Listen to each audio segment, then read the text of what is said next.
அதிகாரம் 4. கீழ்ப்படியுமாறு மோசே இஸ்ரவேலரை ஊக்குவித்தல். இப்பொழுதோ இஸ்ரவேலரே கேளுங்கள், நான் உங்களுக்கு கற்றுத்தரும் நியமங்கள் முறைமைகளின்படி ஒழுகுங்கள். அப்போது நீங்கள் வாழ்வீர்கள். உங்கள் மூதாதையரின் கடவுளாகிய ஆண்டவர் உங்களுக்கு கொடுக்கும் நாட்டுக்கு சென்று அதை உரிமையும் ஆக்கிக் கொள்வீர்கள். நான் உங்களுக்கு கட்டளையிட்டு சொல்வதோடு எதையும் சேர்க்கவும் வேண்டாம், அதிலிருந்து எதையும் நீக்கவும் வேண்டாம். உங்கள் கடவுளாகிய ஆண்டவரின் கட்டளைகளை நான் உங்களுக்கு கற்றுத்தருகிறேன், அவற்றை பின்பற்றுங்கள். பாகால் பெயோரில் ஆண்டவர் செய்ததை உங்கள் கண்களால் கண்டீர்கள்.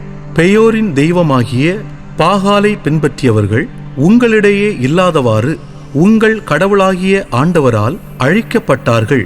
ஆனால் உங்கள் கடவுளாகிய ஆண்டவரை உறுதியாக பற்றி கொண்ட நீங்கள் இன்றும் வாழ்கின்றீர்கள்.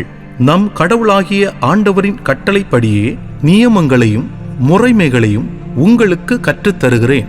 எனவே நீங்கள் போய் உரிமையாக்கிக் கொள்ளும் நாட்டில் அவற்றை பின்பற்ற வேண்டும். நீங்கள் அவற்றை பின்பற்றி நடந்தால் அதுவே மக்களினங்கள் முன்னிலையில் உங்கள் ஞானமும் அறிவாற்றலுமாய் விளங்கும். நியமங்களை கேள்வியுறும் அனைவரும் உண்மையில் இந்த பெரிய இனம் ஞானமும் அறிவாற்றலும் நிறைந்த மக்களை கொண்டது என்பர். நாம் குரல் எழுப்பும் போதெல்லாம் நம் கடவுளாகிய ஆண்டவர் நம் அண்மையில் உள்ளது போல மக்களுக்கு மிகவும் நெருக்கமான கடவுளை கொண்ட வேறு பெரிய இனம் ஏதாகிலும் உண்டா? நான் இன்று நேர்மை மிகு சட்டங்களை உங்களுக்கு தந்துள்ளேன். இவற்றை போன்ற நியமங்களையும் முறைமைகளையும் கொண்ட வேறு பெரிய இனம் ஏதாகிலும் உண்டா? கவனமாயிருங்கள். உங்கள் கண்களால் நீங்கள் கண்ட அனைத்தையும் மறந்து போகாதபடி உங்கள் இதயங்களில் காத்து கொள்ளுங்கள். உங்கள் வாழ்நாள் முழுவதும் நீங்கள் அவற்றை மறக்க வேண்டாம். உங்கள் பிள்ளைகளுக்கும் பேர பிள்ளைகளுக்கும் அவற்றை எடுத்து கூறுங்கள். ஓரேபில் உங்கள் கடவுளாகிய ஆண்டவர் முன்னிலையில் நீங்கள் நின்ற நாளை மறந்துவிட வேண்டாம். அன்று ஆண்டவர் என்னிடம், மக்கள் கூட்டமைப்பை என் முன் கூடிவரச் செய், அவர்கள் என் வார்த்தைகளை கேட்கச் செய்வேன். அதனால் அவர்கள் இத்தரையில் வாழும் நாளெல்லாம் எனக்கு அஞ்சி நடக்க கற்றுக்கொள்ளுவார்கள். அவ்வாறே பிள்ளைகளுக்கும் கற்றுக் கொடுப்பார்கள் என்றார். நீங்களும் மலையடிவாரத்தில் வந்து நின்றீர்கள். மலையினின்று நெருப்பு எழும்பி வானம் மட்டும் எட்ட மலைமுகட்டை காரிருளும் மேகமும் சூழ்ந்தன. நெருப்பிலிருந்து ஆண்டவர் உங்களோடு பேசினார். பேச்சு ஒலியை நீங்கள் கேட்டீர்கள், ஆனால் உருவம் எதையும் காணவில்லை. குரல் மட்டும் கேட்டது. அப்பொழுது அவர் தம் உடன்படிக்கையை உங்களுக்கு அறிவித்து 10 கட்டளைகளை தந்து அவற்றை பின்பற்றும்படி ஆணையிட்டார். அவற்றை அவர் 2 கற்பலகைகளில் எழுதினார். நீங்கள் சென்று உரிமையாக்கிக் கொள்ளும் நாட்டில் கடைபிடிக்கும்படி உங்களுக்கு நியமங்களையும் முறைமைகளையும் கற்பிக்குமாறு எனக்கு கட்டளையிட்டார். சிலை வழிபாடு குறித்து எச்சரித்தல். ஓரேபு மலையில் நெருப்பு நின்று ஆண்டவர் உங்களோடு பேசிய அந்நாளில் நீங்கள் எந்த உருவத்தையும் காணவில்லை.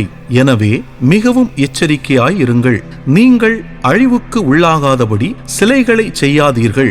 ஆண் அல்லது பெண், நிலத்தின் விலங்குகள் அல்லது வானத்து பறவைகள், தரையில் ஊர்வன அல்லது தரைக்கு கீழே நீரில் வாழும் மீன்கள் போன்ற எந்த உருவத்திலும் சிலைகளை செய்யாதீர்கள்.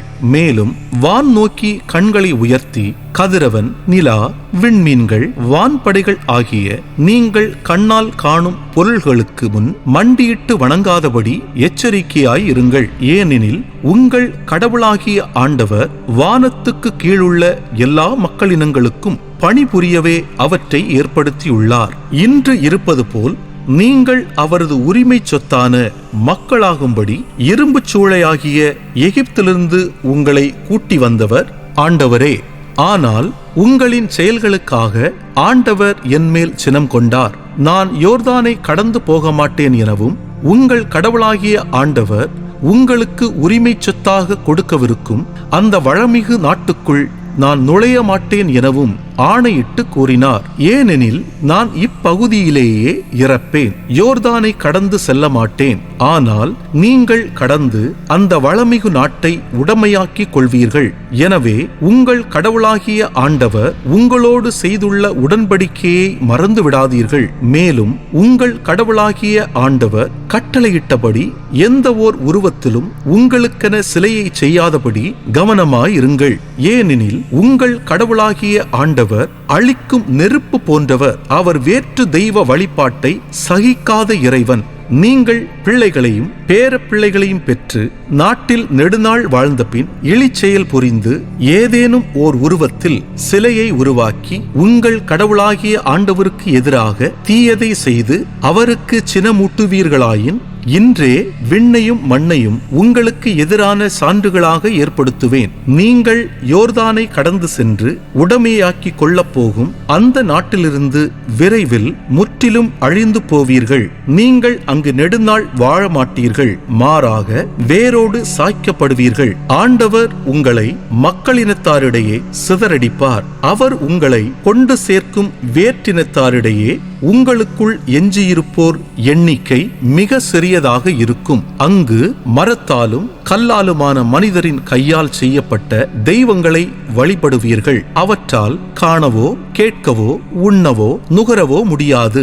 ஆனால் அங்கு நீங்கள் உங்கள் கடவுளாகிய ஆண்டவரை நாடினால், உங்கள் முழு இதயத்தோடும் முழு உள்ளத்தோடும் தேடினால் அவரை கண்டடைவீர்கள். உங்களுக்கு பெருந்துயர் உண்டாகும் பொழுது இவ்வார்த்தைகளின் உண்மையை நீங்கள் உணர்ந்து கொள்வீர்கள்.